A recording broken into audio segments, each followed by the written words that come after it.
Hi, my name is Brandon, and over the past year, the Delight Cafe team and I have traveled across the U.S. researching this rapidly growing industry of CBD products. What we have found throughout the industry were products that were inconsistent in dosage and used ingredients that weren't even lab tested. Products with chalky textures, bitter aftertaste, and worst of all, confusion among the CBD consumers. That's why we created Delight Cafe. A 15 milligram lab-tested, all-natural, water-soluble hemp CBD powder pack. It's odorless, colorless, and tasteless. Add it to your favorite drink of choice, wherever, whenever, on the go. Quickly find your calm, your balance, and your delight when you need it most.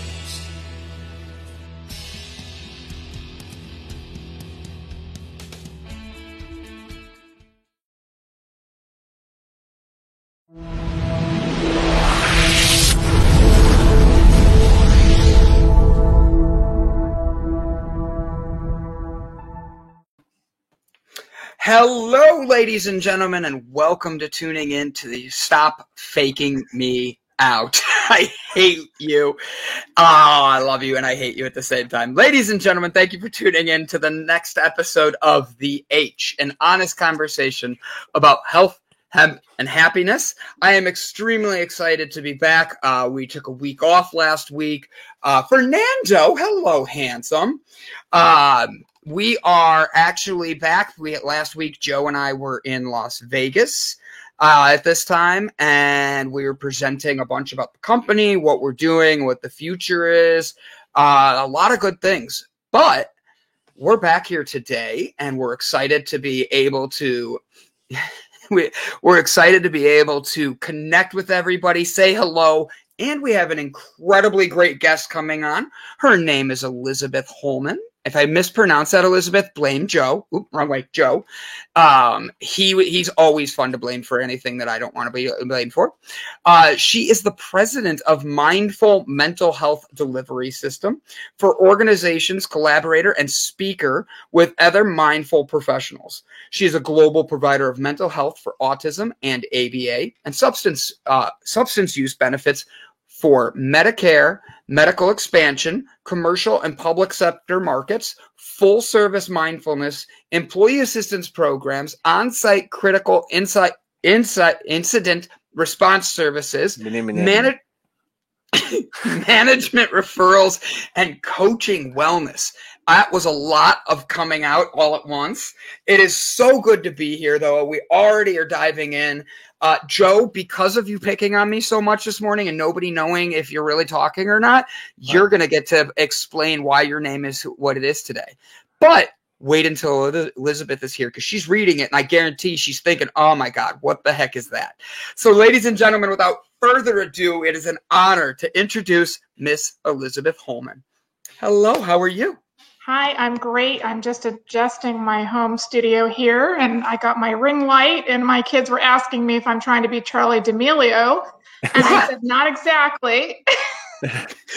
You're like, not today, guys, okay? Yeah, not today. I'll stay blonde for today, so. I love it. I love it. So that was you do a lot of things, like between the Autism Network, or between the Autism, ABA, and then substance abuse and Medicare and medical. Like, I'm reading this beforehand and looking into you, and I'm like, oh my gosh, this Elizabeth is a busy woman. What got you into being so positive and wanting to help everybody? Well, so family, of course, it's a family business, so that helps. I love that. Now, do you have kids or anything that I do. I have twin boys that are 12. Ooh. Anybody, do they have autism? I'm assuming somebody does that makes this connect. Well, we provide autism services at work. And so, I like to keep my kids' situation, in case they're listening, private. But I am a big autism advocate and a mental health advocate. Also, I'm a type 1 diabetes advocate. We do have those conditions in our family. So I like to be respectful, because they'll be listening and they'll be like, oh, Mom, you embarrassed me. No embarrassment here whatsoever. We're going to make sure we keep to other things. So tell me about your family business. How did you guys get started, and what makes you so different from other organizations? So we got started in 1979, which is almost 41 years ago. You don't look old enough to have started a business in 1979, just going to tell you. Thank you, because I didn't. Okay, good. I'll take the compliment anyway, though. So that's it. Fine. 21 and holding. I love it. Yes. So my family started the business, and it's considered mental health insurance. So have you ever heard of medical insurance or dental insurance? People buy insurance for going to the doctor. So this is for mental health benefits. And, back in the early days, if you look at Industrial Revolution, where have we come from in the workplace, right? We know that work conditions were not the same as they are today. We have more rules to keep people safe. And so it kind of evolved from, the old adage that, people weren't really monitoring workers to keep them safe. So they put in programs such as substance use programs in the workplace. That's the first form of help that came in. They were losing fingers, and they were losing body parts on the job, because of nobody was regulating and helping them. And with what they were doing, they were having a little bit too much to drink on the job, operating the heavy equipment. Yeah. So that's where it comes from. The history is with noticing body parts go missing when you're drinking too much on the job. So, that's kind of where we came from. And then it went into, well, now people need help, right? Just like, have you ever heard of like a nurse's office at a high school or a junior high? Have you ever known that there was a nurse's office there that helped people? I knew there was a nurse's office. It was where, when I didn't want to take a test, I would fake being sick. So exactly. I had that. So in the workplace, we have that too. So you're right on. You got it. So basically, from substance use, and injuries on the job, it then went to, and of course, I'm just doing a condensed version of the history, and then it went into people actually had counselors' offices on the job, so people could just go down the hall. Well, what do you think might have happened by knowing, oh, Johnny's going over to the counselor's office and you're all working adults? What could have happened when jokes, and they're making fun of, they're picking, which makes it where you don't want to go there, in my opinion. Exactly. So then they went from being on site and in the workplace to across the street. And then what do you think happened when we knew it was across the street? Same thing. Same. Yep. So you see the car. Oh, Johnny's car is parked there, and he's just trying to miss work. Oh, there's nothing wrong with him. Or maybe he really is crazy. Maybe we shouldn't promote him. Maybe, I should try to go for his job. That's actually a good point. I was going to ask about that, is if you see somebody going there, how can an employer keep a balance of not judging them for that? Like your example of, maybe they shouldn't, are they ready for a promotion and stuff? Sorry, go ahead. Yeah, exactly. So, well, that's why they then went from having them across the street or down the hall to, let's just have a separate company. Ta-da, here comes us, the Holman Group, and we're a separate outside company. That is a great idea. Now, do you work with like big businesses, or do you work with small? All sizes. We go down to 10 employees, all the way up to thousands of employees. We're nationwide, and it's really a fun benefit. We do, anything from doctor's offices to banks to credit unions to cities. We cover cities, we cover school districts, you name it, we cover the gamut. And it's part of what's called an employee benefits package. So when you go to work, you want to have coverage for your family. You want to have dental insurance, medical insurance. And a lot of people know it as an employee assistance program or the company mental health program. And, you've heard probably of these big tech companies, right? And usually or Fortune 500, Fortune 100. You've heard of those terminologies before. Absolutely. With businesses, Oh, yeah. large businesses. And so usually people are competing right now for getting workers. And you've heard maybe about the unemployment rate a little bit. Have you heard on the news that the unemployment rate in different states, it's very challenging right now for people to find workers? Right. Yeah. That's actually I was going to ask, with COVID going on, did you notice business increase? And then with people coming back to work, have you noticed an increase in people actually wanting to connect with mental health experts? Yes, we definitely saw a 300% increase. Oh my God. Yeah. Sorry, I wasn't expecting that high a number. I was expecting a high number, but that is a big one. 300%, is that nationwide, or is that more? Well, that's with our group. We're about 250,000 people that we cover, and obviously they don't all use it at the same time. But what we noticed in the very beginning is that people just called in to talk on a crisis line because they were experiencing a crisis the minute everything shut down.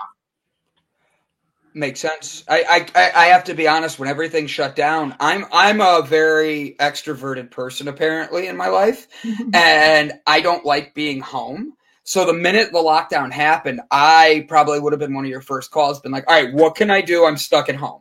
So how can people be able to, businesses, let's go with a business, how can businesses be able to provide this to their employees? So right now, there are a lot of people that do have this type of service. It's called Employee Assistance Program, or they'll purchase additional mental health benefits coverage. And so what we're seeing is that, you saw some of the civil unrest. We might have noticed that there was a lot of different protests happening. Buildings were getting burned. People were congregating, and we saw a lot of media activity while we were at home. People were still going out and doing that, and they were expressing themselves because they were maybe not working and locked down. And so as a result of that, and some of the events that led up to that, some employers started realizing, well, I have to do something for my employees. Now, one of the things we saw, which is kind of indirectly related to your question, so bear with me. You're good. Is the concept of diversity, equity, and inclusion, right? So because of some of the protests and really too much news and too much media and having that over and over and over again, we're watching horrible, horrible tragedies, horrible things in history that we can't, ever undo seeing, right? It's always in our mind. We know if I ask you certain names, you're going to know immediately who those people are because we've been watching them over and over in the news. And so because of that increase, that has added to the need for mental health services. You have both ends of the spectrum. Everybody is a person. Everybody, no matter your job duties, who you are, your background, you could use mental health assistance from time to time. And we'll talk about stigma. I'd love to talk about stigma in a little bit. Also, men's mental health. Since you're both men, I'm thinking that you're identifying as men today, right? Yes? Both of you are men? Yeah. Okay. Today. I never know because of people put the he or him after their names. And so for me, that's very helpful because I don't assume, how is anybody's feeling, what their background is. And we have to be very respectful in my business about, using the proper pronouns, which is new for me. That's a new experience for me in business to have to use pronouns. So diversity, equity, inclusion, increased mental health awareness. And really what companies are doing is they'll work through what's called an insurance broker, and they sell employee benefits. They'll go to a company like ours and they'll get a quote and they'll say, my benefits renewal is coming up and I would like to get a quote for an employee assistance program. They'll say, what are other hospital clients doing? Can you tell us benchmarks? How many sessions are they offering? Are they offering seminars? Are they offering workshops? Are they offering a wellness program? Are they offering health fairs with raffle prizes. What are they offering? Yeah. Like, I was going to, one of my questions I have written down is all about, like, does your organization be able to provide more things like the dietitian stuff, like exercise to diet? And then I love the idea of a group thing, and what are they bringing on that? So keep going. I'm going to ask questions as we go. Yeah, please interrupt me as you need to. And so, yes, so we have vendors that we partner with. We're going to be launching some health fairs and expos coming up. So one of the things we used to do is show up at health fairs, kind of like a trade show experience, but you're at the employer, and it would be really fun. You would have vendors that you would work with to rent tables, a DJ. You might have an In-N-Out truck, even though In-N-Out is not necessarily very healthy. I'm there. We're in Cleveland, Ohio, and we just got back from Vegas. One of our things was we had to go to In-N-Out because we don't have that. I love here. In-N-Out. So then I'm speaking to like-minded people. Very much so, yes. Very much. Okay, so I forget that other places don't have In-N-Out. I just, thank you for reminding me. I didn't mean to be so insensitive. Oh, It's you're okay. fine. It's You're rather great. depressing we don't. I wish we did. Well, do Joe you have White Castle? Not as We do good. have White Castle. Not even close. Okay, but that's the closest thing I can think of Correct. to In-N-Out. Okay. Yeah. Yeah. So back to how you get it. So one of the things I'll tell people is I'll look up at what some of the huge companies are doing to honor mental health benefits, and I'll use that as a benchmark because it's public information. It's in my research, and I'll say this is what this giant coffee company is doing, or this is what this giant clothing company is doing, and they're offering 12 sessions for free for counseling. And this other company is offering 20 sessions for free. If you look at what they might have offered before or what everybody else was offering, it was more like 3 sessions or 5 sessions for free. So you can see that COVID has really increased people's awareness. And when you have to pay something when you go to the doctor, you're probably less likely to go to the doctor if you have to pay $25 or you have to pay, what's called a deductible, where, you might have a $250 deductible. That's your first time going and you're going to a therapist. And why would you want to pay $250, to go see your therapist when you think it should be free or $10, something like that. So Right.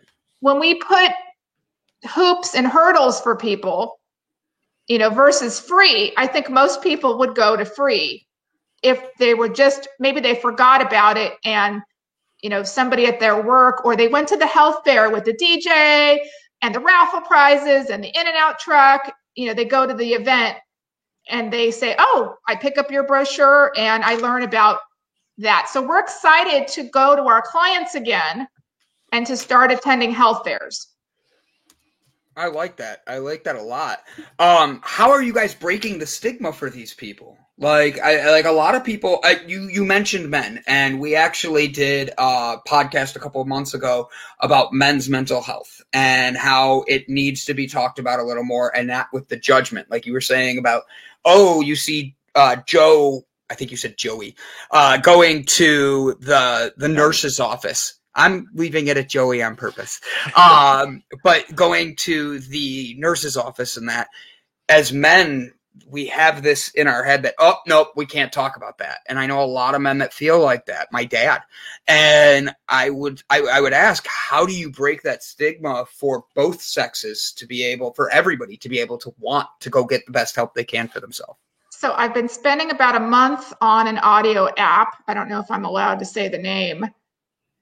I won't tell anybody. Do you want me to make a noise right when you say it? No, it's okay. I don't work for the company, and I'm not necessarily promoting them. It's just where it's free to everybody in the App Store.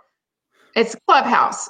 Oh yeah, go ahead. We've had many people mention Clubhouse. Okay, You're good. So I'm on there, and I found this amazing doctor, and I've been joining groups with her, and she has a 5-part series on men's mental health, and so we happen to have a 2.5 hour, it felt like a marathon yesterday, about men's mental health. And then, there'll be another part next week and so forth. And she's going to do one on veterans possibly coming up. Now that I'm talking about it, she's going to have to commit to the veterans piece. Right.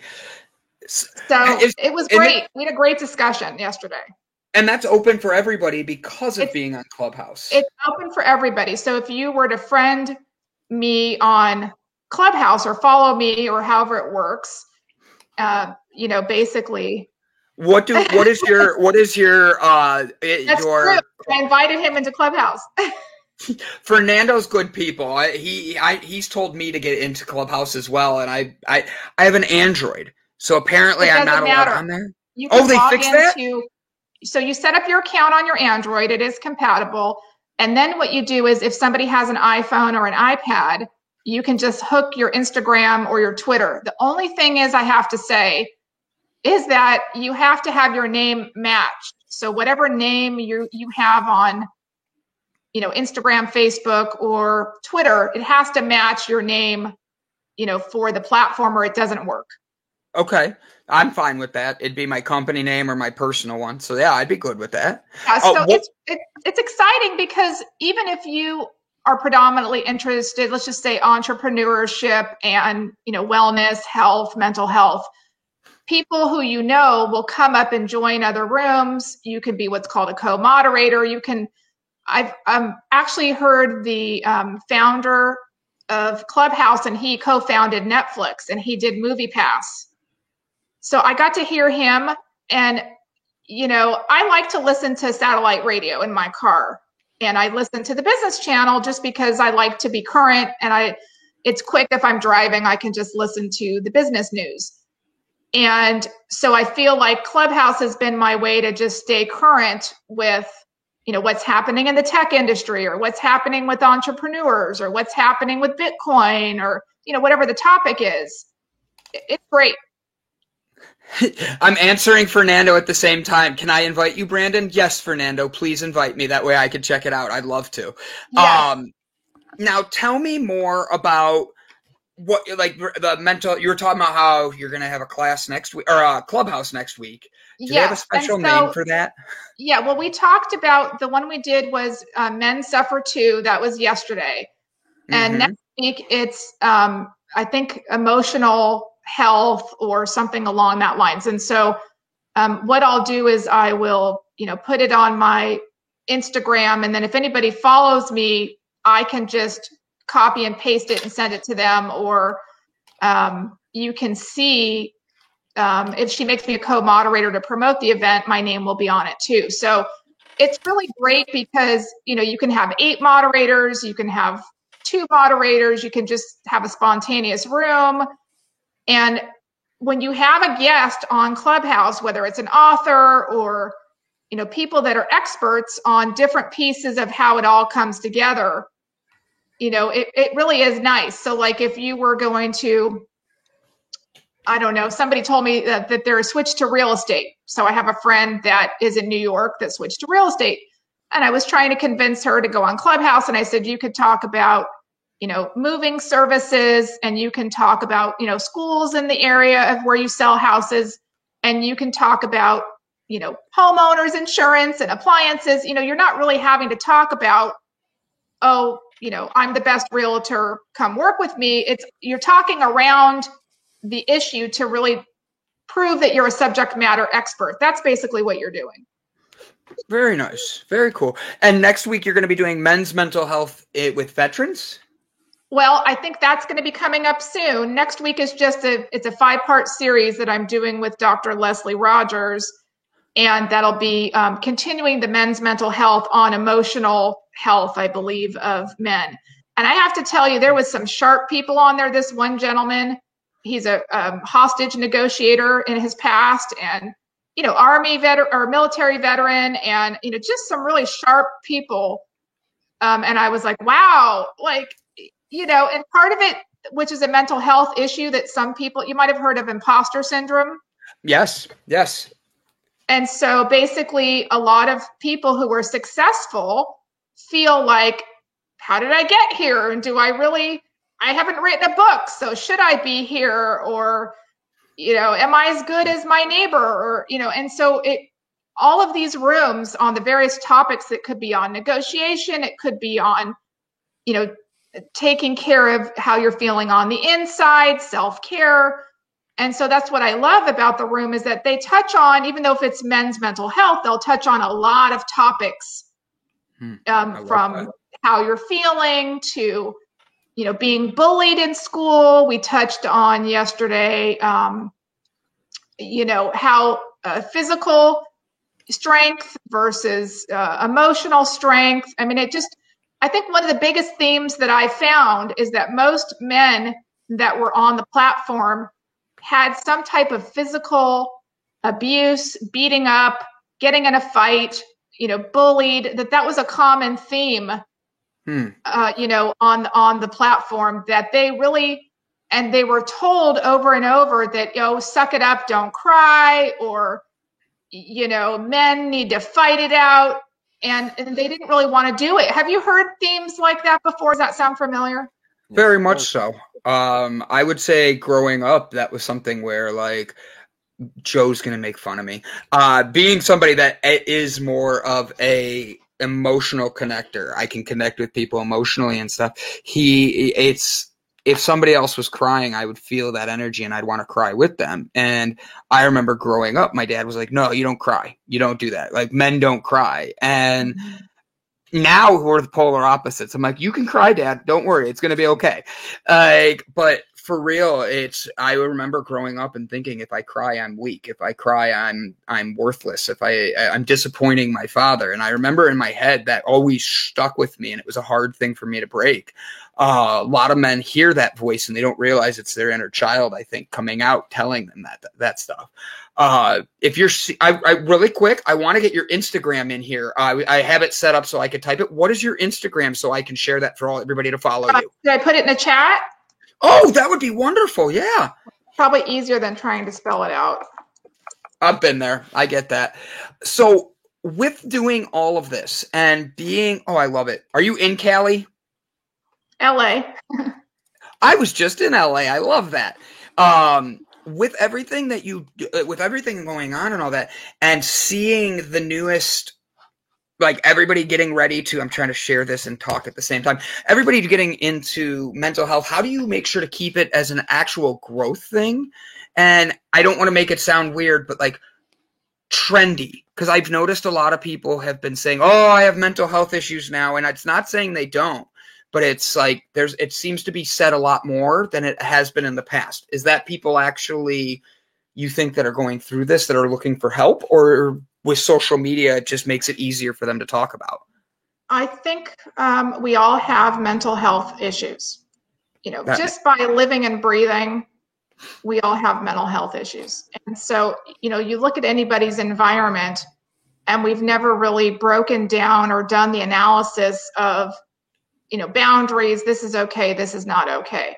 So I think that because it used to be a stigma, it still is a stigma for people, especially because it's related to their job. So some people, if people find out they have a mental health issue, it's so serious, even if their issue is not that big, that it could affect their job. For other people, right, it could affect losing custody of their kids. So people are still very cautious and concerned about the degree of mental health issues that, while it's being normalized in terms of it appears to be the trend, you're going to always have in any trend a small percentage of people that are going to want to ride the train, so to speak, and take advantage of the trend and use it to their advantage. At the same time, there are people that are now finally able to verbalize it, though it's still a scary thing because a lot of businesses and companies, especially smaller businesses, don't understand the laws protecting people. Once you say, I have a drug and alcohol problem, or I have a mental health issue, can you help me? Do we have benefits? You have to find a way to give them help. And at the same time, you're not a therapist, you're not a counselor. And if you do the wrong thing, you have somebody's potential life, loss of life even on your hands. And so one of the things working in this business is there's a lot of things we see that don't make it to the news. And so what you're seeing on a news event that looks like it's exploding, I've been dealing with for 20 years. Wow. That's it's just, heavy. it was never newsworthy. It's now newsworthy because of who is speaking about it. The people have the social media following. The people get ratings. That's why you're seeing, in my humble opinion, that's why you're seeing an explosion. Wow. I think that's a good point. Now, I like one of the things you said. As a business owner, you're not a therapist. But as people who, everybody loves to be there for their friends and family, but maybe they're not therapists either. How would you recommend taking it seriously for people who are suffering from anxiety, depression, whatever mental health order it might be? It's really dangerous if you try to diagnose your family members. It's also dangerous to go to your friends for a variety of reasons. You mentioned Joe. I'm going to pick on Joe. Go ahead. So when we tell Joe, that we cried, or if Joe saw we were crying, we may feel like our relationship or our friendship may not be the same. So it's really, have you ever noticed when you might have been fighting with Joe and you told, Fernando that you were fighting, and he's like, you guys made up, you're total bros, you're happy as can be. And now Fernando's like, so, are you guys still fighting? What's going on? Are we still friends with Joe?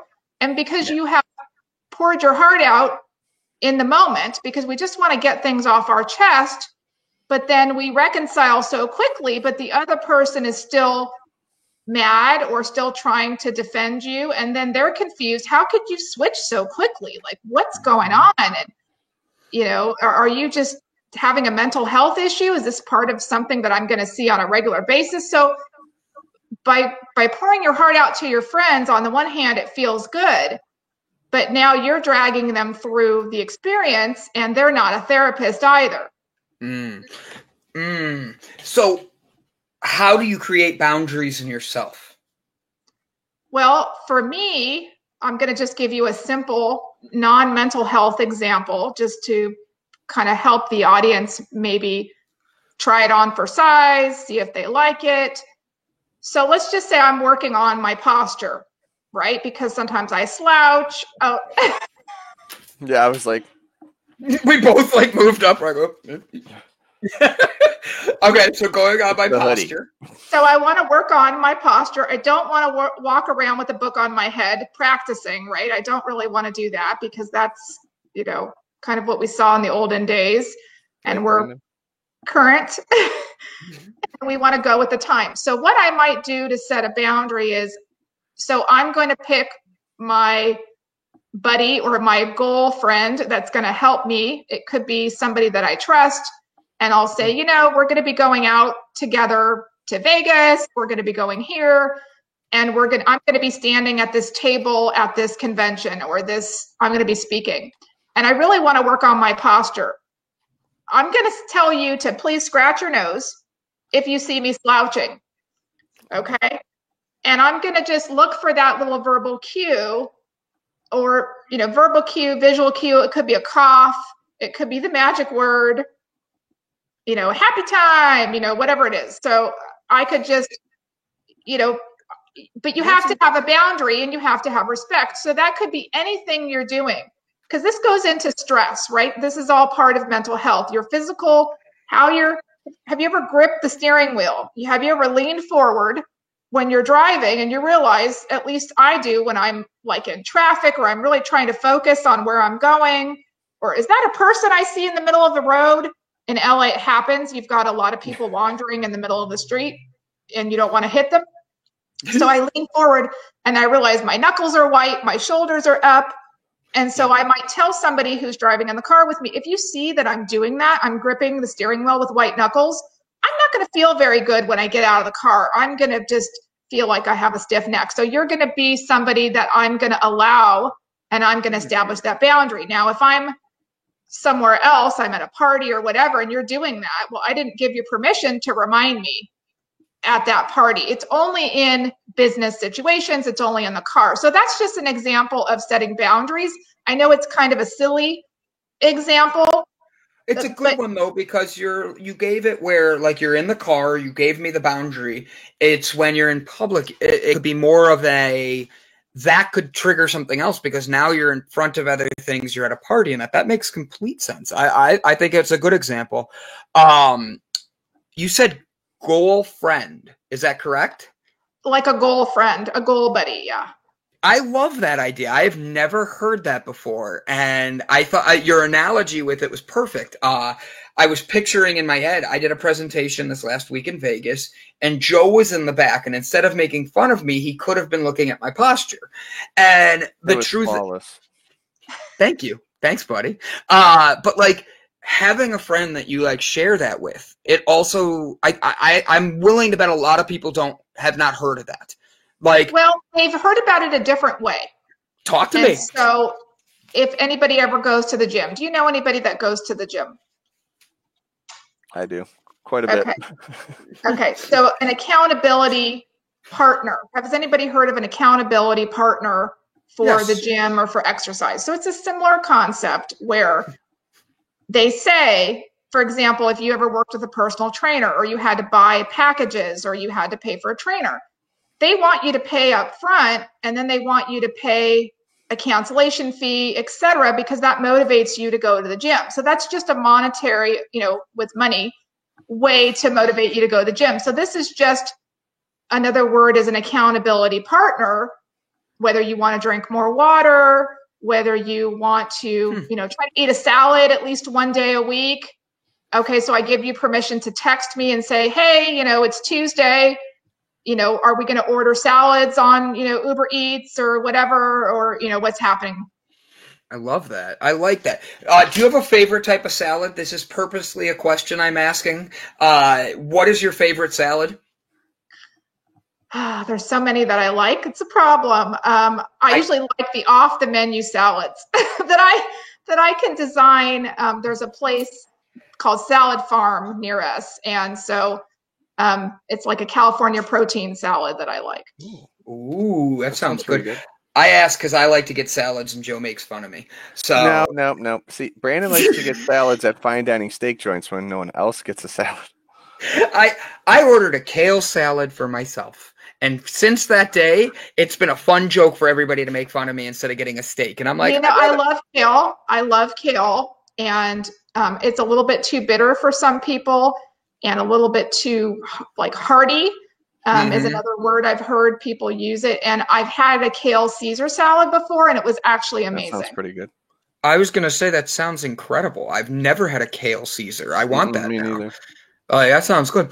So with a goal friend, like I love the analogy, the working out, the accountability and all that. How can somebody be a good goal friend? Like the water and all that, but like setting those boundaries with each other. Like Joe knows my goals for the company and personally because he teaches me how to work out better. I insult Joe, but I love Joe and he knows that. Because trust me, he'll get his digs in when he can. With a goal friend, how do you create that with each other to actually build something special? Would there be guidelines you'd recommend? Well, I would just recommend, just writing down a couple things on a piece of paper. You have what's called a SMART goal, which is the easiest. It's free. So if you Google SMART goal, SMART, and tell me what you see. Make you go to work here. You are a SMART goal. Enter. And tell me what it's close enough, but tell me what each letter means. Specific, measurable, attainable, relevant, time-based. Okay. So you can get free templates off the internet. There are free worksheets. You can see what you like, and you can do one sheet per goal. Like these? Yes. Perfect. But they also have Excel sheets where you can actually fill them out. So you might say, so this chart kind of tells you about the concept. And then you might actually pull out, see where it says worksheet? Oh, yep, right here. So this is what you might print out, one of these, or you could make your own. You could put your company logo on it, really personalize it. I love this. And then anybody that you work with, you could do this for professional goals. You could do this for personal goals. And basically, some of them are going to be short term, maybe 30 days, and some of them are going to be long term, maybe a year. And you're going to have everything in between. This is very cool. I've heard that analogy before, but I've never made one. And I think that's a great thing to do. With having your company and dealing with all of you've had a company for years, and like you said, 300% growth. Have you noticed a change in the last few years of how people are responding to mental health? Is it becoming more of an accepting thing, or are you noticing people are, still a little reluctant? It really depends on the profession, the industry, and it really depends on, kind of the timing and what's happening. In the beginning, while we saw the 300% increase on the phone, the face-to-face visits went away. People that already didn't trust counselors, they would only trust them in a face-to-face setting. Yeah. And who didn't want to call on the phone, or they called on the phone, they felt like they were okay for a while. They were not into what's called telehealth or video sessions. So we really lost out on helping people for an entire year who already were intimidated, who already didn't trust this type of experience, who really needed the help. We unfortunately, those people didn't get the help that they needed. We ended up, noticing that by the time things started opening up, they were, needing a lot more help than they would have a year ago, that they, were a little bit more severe. It was more of an emergency. Now, it's kind of like the analogy where, I would rather buy brand new socks than wash my socks. I'd rather throw away my socks than do my laundry, right? Have you ever heard of people saying that? Yes. Well, that's me. I don't like laundry. I would rather go buy new socks and just throw them away. I would too. That's why I'm laughing. I've never heard anybody else say it out loud, so I love it. I'm like, oh, I'm not alone. I always kept that inside. You said it, Elizabeth, that's my breakthrough moment right there.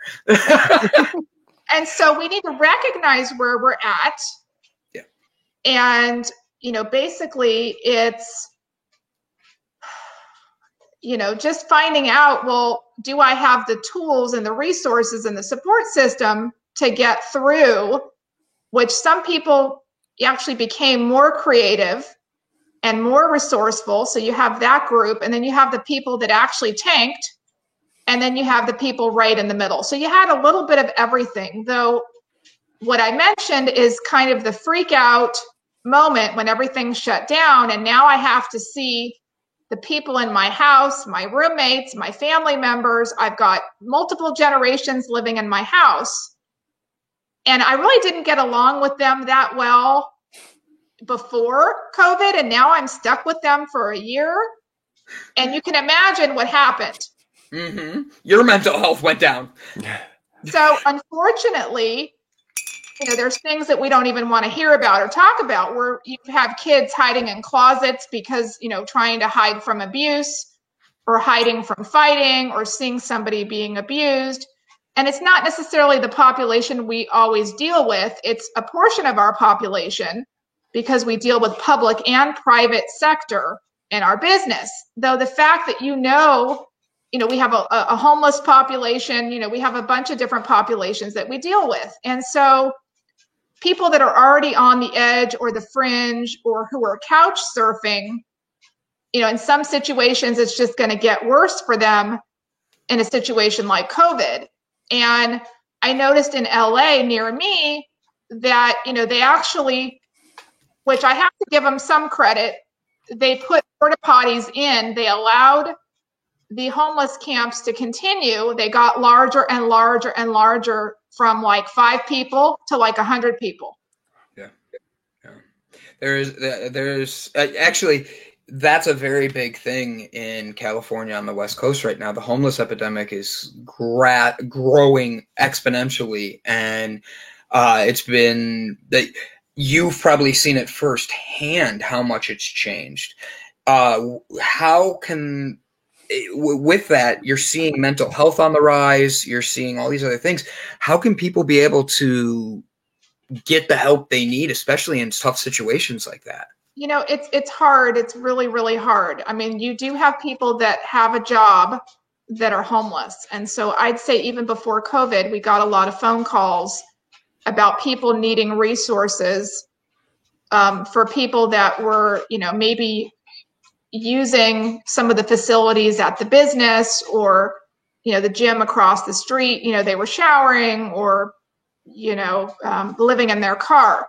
I mean, you heard about that happening for some of the tech companies before COVID, that it was so expensive in certain parts of California that they were living in their car because it was cheaper than paying rent. And that was a choice, obviously. Maybe they had an RV or a nicer car. But here we're seeing people that are just, it's a challenge. I mean, in the county system and in the city system, there are people that try to help, during our heat wave that we've been happening. So you'll see the councilmen going around with frozen water bottles. You'll see the homeless shelters asking for clothes or food, certain things on their list. And you just try to help where you can.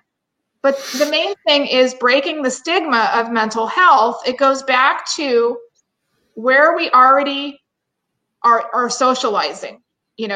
Is that stigma broken about mental health? So if somebody goes to a gym or somebody goes to a place of worship, a synagogue, a church, a mosque, wherever they go, is there some knowledge about recognizing mental health symptoms? And back to your question about, well, what if my friend has mental health issues? Or what if, Joe is angry and he's punching holes through walls and throwing stuff, and he's just got this rage, what do I do? Do I throw an ice bath on him to calm him down? The challenge, like the what is that TikTok challenge with the ice bath that was going around? The ice bucket challenge. Yeah. Yes. What do I do? Or do I say, hey, Joe, here's this phone number. It's free. And, it's for the state of Ohio. And, why don't you go talk to somebody? If there are no other resources, the best thing you can do is to find those free phone numbers. I'll Google, mental health line, crisis line, suicide hotline. I will Google those. And sometimes I give them to clients because they'll have people that are kind of on the fringes or roommates that might be living with one of their employees that they're like, well, what can we do to help this roommate? Well, here's some phone numbers of some free services. Now, I have to ask, since you deal mainly with businesses, what if individuals were looking to get help on their own and they don't have the capabilities to get into a mental health service like that? How can we be able to provide, how can we connect them with someone that can help? It's the free services that I mentioned. So NAMI, N-A-M-I. Boom. I'm writing it up here for everybody. Okay. That's one of them. And we have a lot of really good resources, and there's chapters in each major city, and they can help advocate for people having challenges with their kids in school districts, challenges, for individuals, somebody that wants to even know, how do I pick somebody? How do I know they're any good? So NAMI could be a possible resource. And then also SAMHSA, S-A-M-S-H-A. So S-A-M-S-H-A. They are a good resource for picking like rehab programs. If somebody wants to go, say, I'm, done with this lifestyle, I want to, go get clean and sober, or I want my family member to go. So they list facilities and they have resources. Also, the CDC, we've heard about the CDC. They're a great resource for mental health articles, information. You are a wealth of knowledge. Now, you were born into this because it's a family business. Mm-hmm. Did you think you were going to be doing this the rest of your life and taking over the family business? No, my dad and I were in a room this week, a couple rooms on Clubhouse. Now, my dad and I are doing them together, which is fun. And he reminded everybody that I wanted to be a Spanish translator. That is a little different. I told Fernando, when are you going to do your podcast, when are you going to interview people in Spanish? I said, you could really open up a market in other countries and even people in this country. And he's like, yeah, well, because when I just have to talk about him for a moment. When I spoke to him and got to know him to see if I would be a good fit, I learned about the Matchmaker FM program, through Clubhouse. Really? And I've only been on Clubhouse for 4 weeks. I signed up, I went on my profile, and you all are the first people that contacted me. Well, I'm glad Number we did. one. Yes. So with mental health on the rise, how can parents, because they're dealing with it and they have their work and all that, how can they be good examples for their kids, providing boundaries and mental health understanding? I'm just going to borrow something that one of the things that's easy and quick. Well, 2 things that I'll borrow from people. Surround yourself with experts, right? If you don't know something in business and life, you want to work with some experts to help you. So there was a gentleman who was really, counseling in schools, in the school system. I can't remember what state he was in, on the Clubhouse talk yesterday. And he had a little traffic signal behind his shoulder, red, yellow, and green. Okay. So one easy way as parents is to start putting a definition around the red, yellow, and green traffic-like symbol with your family, your friends, your kids, and say, somebody not getting along with somebody, do you want me to go talk to the school? The issue right now is a yellow. I'm in the middle with what's going on. I'm not getting physically beat up at school. I'm uncomfortable. I feel bad, but I'm a yellow. Will you let me know when it gets to a red? And then I have your permission to talk to the school, get involved. So one thing you can do with your kids is to develop that system. In therapy, they also use a scale of 1 to 10. So if you were to look on the internet for, it's a chart, how am I feeling today? And it's a scale of 1 to 10. So especially for kids that aren't verbal, you have some autistic children. It's a tool that they use for people that can't really express how they're feeling. And also, believe it or not, in pain management, in the setting, they have, how is your pain today? And they have, different faces on a scale of 1 to 10. So that's a simple thing that parents can use if you want to show, how am I feeling today? Right? These are really, really good charts for kids. I like this one. Like, this one just popped out to me, and I don't know why, but it's like having the different zones, having like green is go and it's happy and all that. Like, you can connect with this. You see it. I like that blue is there as well. This is a great tool for parents with kids that are trying to help build that up. And you can do that also if you're in an office setting, or how people adjust their social media with a type of face or what mood you're in. It's no different than that concept, right? Yeah. You could use one of those faces or things to let your coworkers or, people know how you're doing. And when my kids wake up, I talk about it because, snapping at me when you wake up doesn't feel good, right? And right. I know they're not really mad at me. They're just grouchy. So we have a code. We say, okay, if you didn't get enough sleep or you need 10 minutes to wake up and I'm kind of in your face, can you say, Mom, I'm a little grouchy, can you give me 10 minutes? So we talk like that, and we process after that snap or that incident. Of course, once it's safe to, talk, and we try to establish what are our boundaries based on, especially if it's repetitive behavior, you want to start understanding, and you don't want to take it personal. As a parent, in the beginning, when you're first figuring things out, you take everything personally. And it's a lot of times it's really not you. Mm-hmm. Very well said. Very well said. Elizabeth, you are like a wealth of knowledge. You've provided a lot of great facts and all that. We're coming to the last 5 minutes of the show. So I'm going to give you the platform to say anything you want. Like, you could say F Joe if you want. I understand a lot of guys do. I want to know why F Joe is there. because Brandon's really mean, and he's everything bad that we talked about, like the bully, makes fun of you for crying. It goes back to the goal accountability and the goal friend. Brandon asked me to help him eat healthier and lose a little bit of weight. He didn't really know what he was asking for when he did. Long story short, he hid some Oreos after I said he could have a couple. He hid a lot more than a couple. So since he kind of was sneaky, I threw them away. And so then he said, F Joe.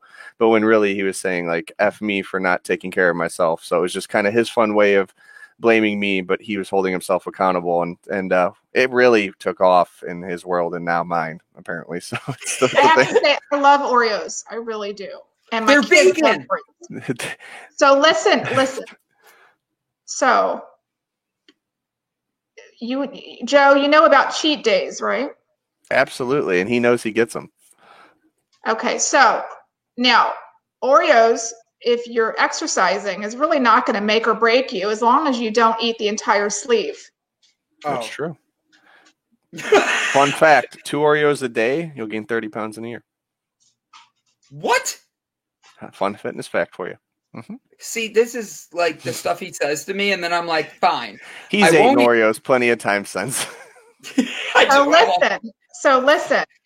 And also it can be your diet, you know, when you have a lot of carbohydrates, I have diabetes in the family. So when you have a lot of carbohydrates, your body craves that over and over. You know, you have these spikes and you feel hungry and you feel like it gets you full or it gets you to that level of energy that you like.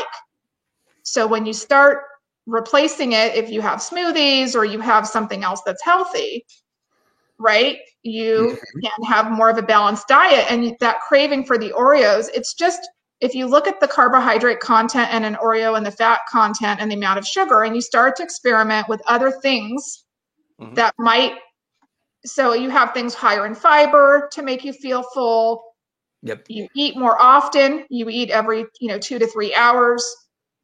You drink more water. You know what I mean? So you look at how are you feeling? Why are you craving the Oreo? Because it's the feeling after eating the Oreo. So how do I replicate that feeling with some other foods and start experimenting? So you say, Joe, will you help me find out what foods can make me feel and have kind of like that sugar rush or that spike in energy that I get from eating Oreos? Could you help me, Joe? I think he suggested a Pop-Tart, and I had to shoot that one down too. I think it's just awareness. It's kind of like, you have to just have awareness. Yeah. And, ultimately you don't want to go to the doctor and have him say, hey, Brandon, you're pre-diabetic. Right. That is the worst thing you could hear. Yeah, I agree. What have you found as your replacement to Oreos, just out of curiosity? Liquids help. Drinking more tea. I drink passion iced tea, which is the Tazo tea. I love it. I'm drinking a ginger tea. I made my own raw ginger tea. So for me, I love that you're saying tea because I'm like, yes. So I drink a lot of iced tea. It's very filling. Also, I know it doesn't sound that good, but I snack on seaweed. Seaweed, sheets of seaweed. I know it doesn't sound that good, but it's like a snack instead of eating chips.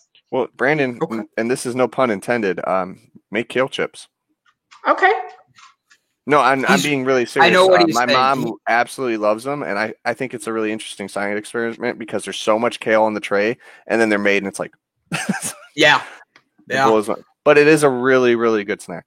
And believe it or not, I'll eat bread, so the healthier type of breads, and I'll have almond butter on it. Yes, I do that. It's I love that. Good. I love that. Almond butter is my fantastic replacement for Oreos. I agree. Or if you really need to, the right type of peanut butter and jelly. Yes. You can have peanut butter and jelly sandwich as a replacement from Oreos, and it would be much better. And Brandon, you could even do rice cakes with a little almond butter on top. I did that the other day. I did a rice cake with almond butter. Yeah. What is the right peanut butter and jelly? It's obviously not the Smucker's ones that I can get and put in the freezer. Do you have Trader Joe's by you? I don't know. We do. Yes, we do. So Trader Joe's brand is typically pretty healthy. It's the unsalted kind of regular version. You can do smooth or chunky. That's really good. And then also the no added sugar preserves or spread. That's the lowest carbohydrate count. So you want it to be like under 6 carbohydrates per serving for the jelly. I gotcha. I actually just made a note of that right on my side thing here. So Elizabeth, the way we end every episode is we talk about how we want to leave our impact on the world. Okay. And you have been doing amazing things. Joe usually leaves it with the same quote every time, be the change you want to see. It's Gandhi, but he says it and I quote him and that's that. Mine is, I'm going to just be a little different today. It's be open, be honest, and be respectful to everybody, because if you are, the right people are going to come in because they're going to give you that back. What would you say is your final thought of the day that how you want to leave your impact on the world? Well, I would just say remembering self-care. There's something that my father taught me when I had a really hard time in my life, and we typed it up and put it on the mirror. And he said it in the beginning when he first started going into business, because he, didn't really like himself in the beginning. And it's just, I love you, because spirit or God or some higher power loves you just the way you are. I love you. I love you. I love you. So I would recommend that everybody practice self-care and self-love. If you're ever feeling a little down, just write some affirmations on your mirror. Look in the mirror and tell yourself that you love yourself. And that's what I would leave, that I would want everybody to really nurture their insides, and then their outsides will catch up. I love that. I love that. All right. I'm going to have one more question just because you ended on self-care. What is your favorite way to self-care? I'm big into aromatherapy. Ooh, okay. And I don't have it going right now. I need to get some better brands going. I have aromatherapy, lavender, eucalyptus. And so I really love to control my environment where I can. I love that. I love that. I just had to ask because we one of the things, we had a gentleman on and we talked about mental health and self-love. And what was funny was he goes, my self-love is I go get manicures.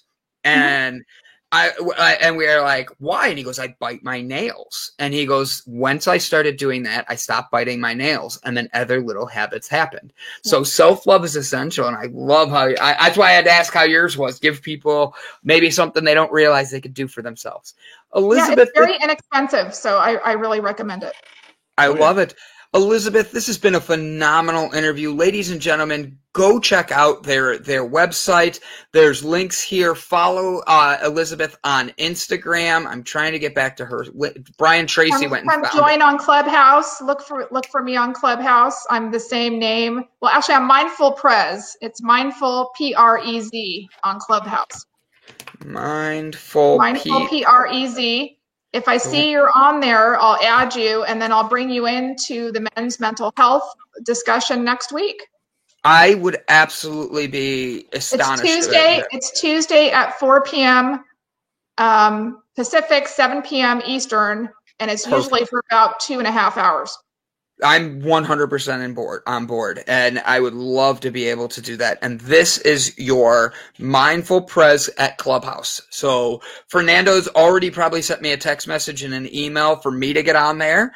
And Elizabeth, I just want to thank you so much for coming on, bringing a wealth of knowledge, being there for people the way you are. I love how you've adapted mental health and made it such a very common topic to talk about. So thank you. Thank you, Elizabeth. We appreciate you. Yes. Thank you. And I would love to check back in with you, like to have a part 2 about your goal setting and how things are going. So I have that in the background, and I think I'm going to make Joe print one out too. And we're going to start doing that. And I might make my own sheet to give to all of our audience in honor of you. And I'm going to have to tag your Instagram for that one. Okay. I love it. And just please keep growing and keep reaching and connecting out with others. And I have to tell you, one other quick thing is that I like to try to have 2 meaningful connections a day with people, one online and one in person now that we're opening up since June 15th. And whether I'm complimenting somebody, look up the 10 pennies exercise. I'm going to leave you with another nugget. I love It's it. called 10 Pennies. Got The it. 10 Pennies group exercise, and you might see it under like a human resources type of association or group. And basically you start off with 10 pennies in one pocket, and then you move each penny or coin one at a time to the other pocket once you've given out a compliment to somebody else and you've truly connected and were sincere with somebody else. And by the end of the day, you want to have all your pennies in the other pocket. Really? I love that idea. Oh my gosh. I have that back here too. Elizabeth, this has been a phenomenal interview. Guys, go give her a follow, give her a like, a subscribe, get involved, and find her on Clubhouse because it sounds like she's going to be running it soon. Ladies and gentlemen, thank you for tuning in. This is another episode of the H and Honest Conversation, as we just had, about health, hemp, and happiness. Elizabeth, thank you again for your time. Thank you so much, Elizabeth. Thank you.